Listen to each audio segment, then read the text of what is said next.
Assalamualaikum warahmatullahi wabarakatuh. Selamat pagi, salam sejahtera untuk kita semua. Anak-anakku yang berbahagia, pada kesempatan pertemuan ini kita masih membahas bab sifat kualitatif larutan. Khususnya kita fokus pada subkonsep diagram 3 fase atau diagram PT.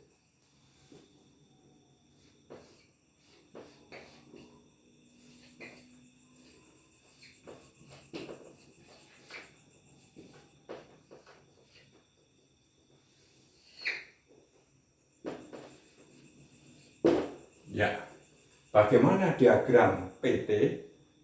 Perhatikan berikut ini.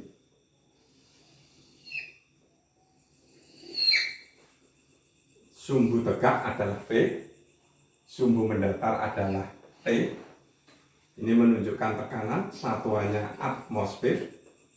T menunjukkan suhu. Kalau kita gambar sebagai berikut.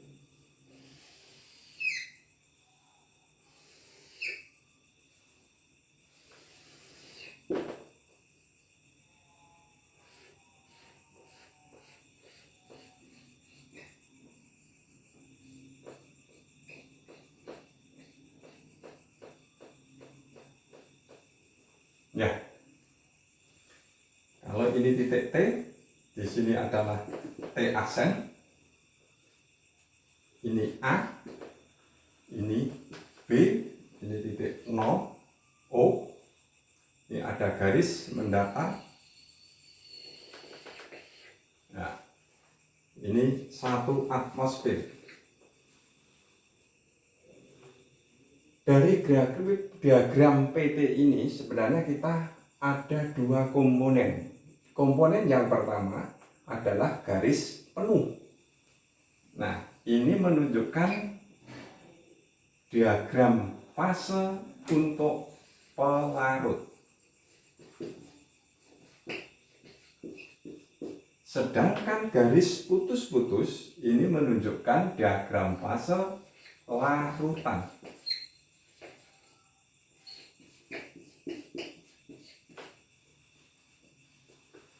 Kita mengenal fisiknya dulu dari grafik ini. Dari T sampai 0 atau T aksen sampai 0 ini berimpit. Ini menunjukkan sebelumnya ini berfase padat dulu. Kita tulis padat. Yang bagian tengah adalah fase cair. Yang bawah adalah fase gas. Garis antara OT atau OT aksen merupakan garis sublimasi.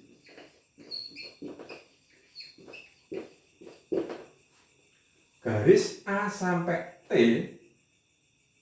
ini merupakan garis beku.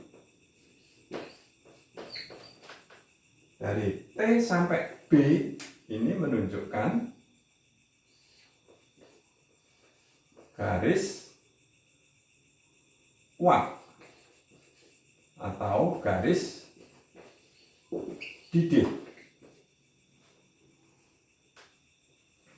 Kalau pada sumbu P kita tarik garis pada 1 atmosfer memotong pada AT, ini kita anggap titik C, ini memotong pada BT, kita anggap titik D, kemudian memotong pada garis putus-putus, ini kita tulis C aksen, memotong pada garis putus-putus ini menjadi D aksen.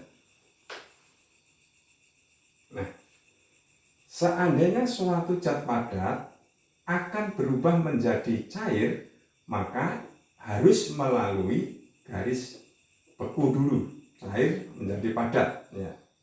Garis beku, garis cair. Nah, maka antara A sampai T ini merupakan kumpulan titik-titik antara cair menjadi padat, padat menjadi cair. Begitu juga T sampai B ini adalah kumpulan dari beberapa titik garis wak atau garis didik. T sampai O garis sublimasi. Kalau misalkan C ini kita tarik, proyeksikan ke sumbu T, di sini misalkan titik E, maka C aksen juga kita tarik ke bawah, memotong sumbu T, ini titik F, D ini memotong, kita tarik garis ke bawah maksud saya, memotong sumbu T berada pada titik G, ya, ini kurang panjang, ini suhu, D aksen kita tarik ke bawah, ini pada H, misalkan seperti ini, ya.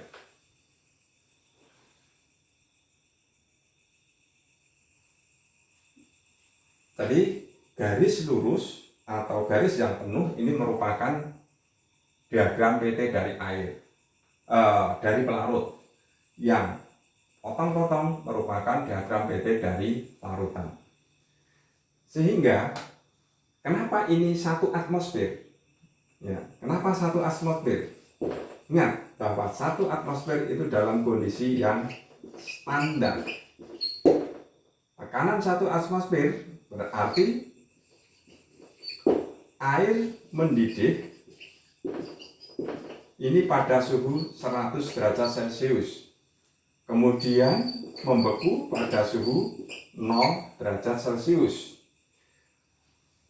Sehingga kalau satu atmosfer ini kita tarik memotong pada garis AT, maka C kita tarik ke bawah.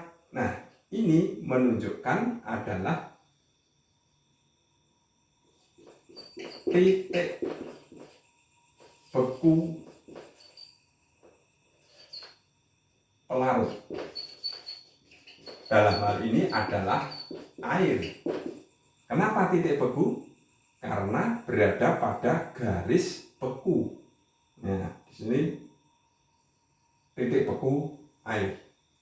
Kemudian kalau memotong pada garis didih, maka ini menunjukkan titik didih. Titik didih pelarut. Dalam hal ini adalah air. Nah, sekarang bagaimana kalau menunjukkan pada larutan? Kalau ini tadi pelarut, sekarang bagaimana kelarutan? Kalau larutan, ini C aksen, kita tarik ke bawah. Ini F. Ini adalah titik beku larutan. Kemudian untuk D aksen kita tarik memotong pada garis didih larutan, maka kita turunkan menjadi titik K.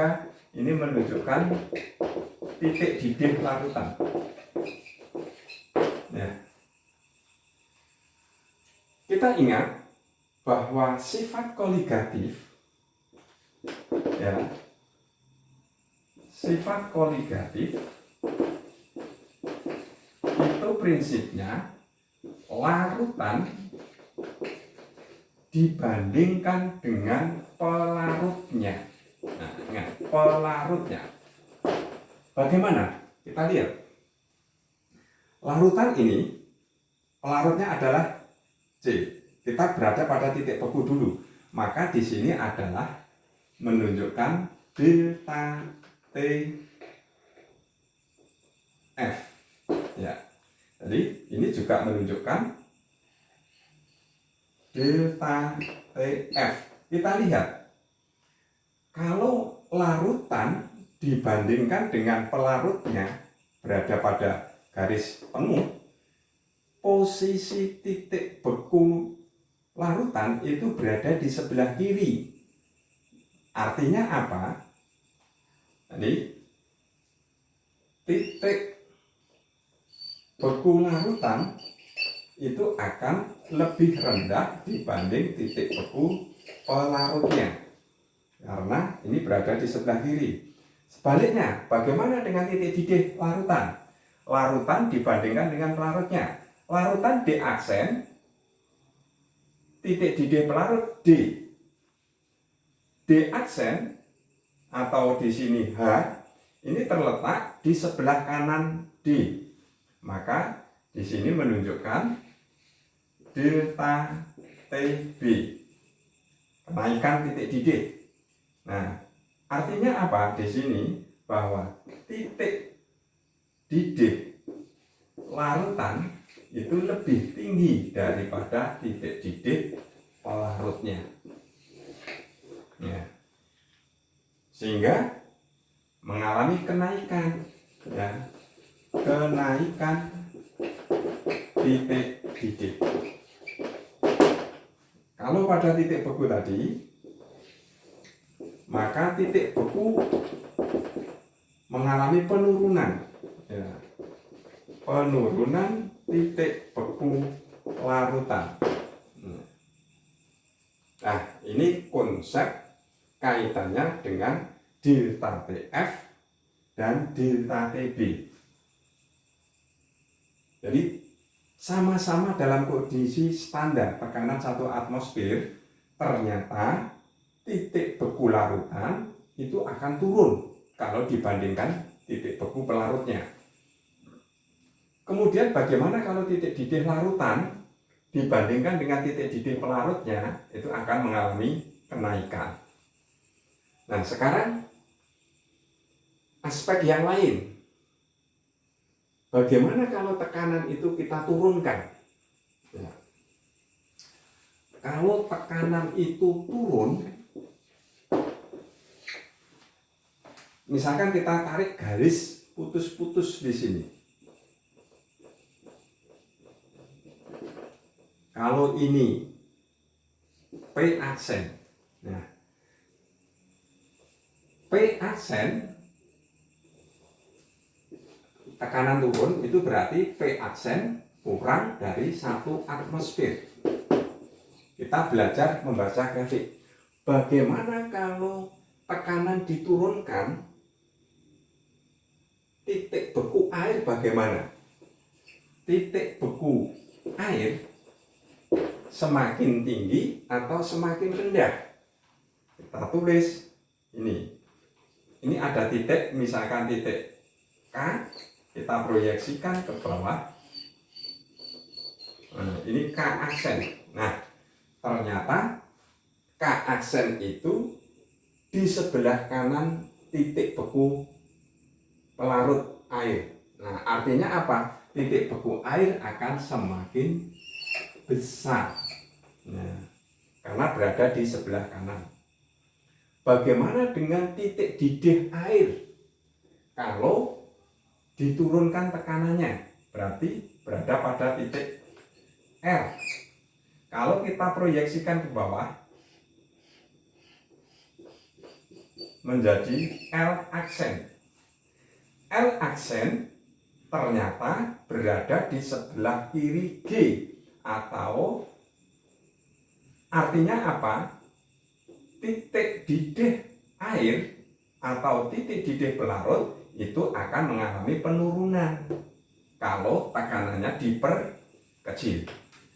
Nah, titik didih air itu akan semakin kecil kalau itu tekanan diturunkan. Nah, bagaimana dengan larutan? Ya kita lihat saja.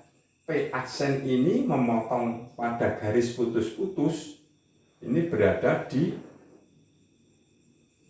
sebelah kanan F. Nah, berarti juga akan mengalami kenaikan titik beku, ya, akan mengalami kenaikan atau seakan gini, berarti titik beku larutan akan semakin naik juga. Bagaimana dengan titik didih larutan? Jadi ini, kemudian titik didih larutan berada di di sini. Ya. Kalau tadi ini adalah saya misalkan N, maka di sini di sebelah kanan F, titik didih larutan terletak di atas G, di kanan G atau di bawah di sebelah kiri H. Berarti kalau di sebelah kiri H mengalami penurunan, berarti titik didih larutan, titik didih itu TB, larutan juga semakin turun, sama. Ya. Jadi prinsipnya kalau tekanan turun, sekali lagi titik bebunya turun, titik didihnya naik. Saya kira kaitannya dengan konsep diagram BT sampai di sini dulu. Mudah-mudahan anak-anakku paham. Terima kasih. Wassalamualaikum warahmatullahi wabarakatuh. Sampai ketemu berikutnya.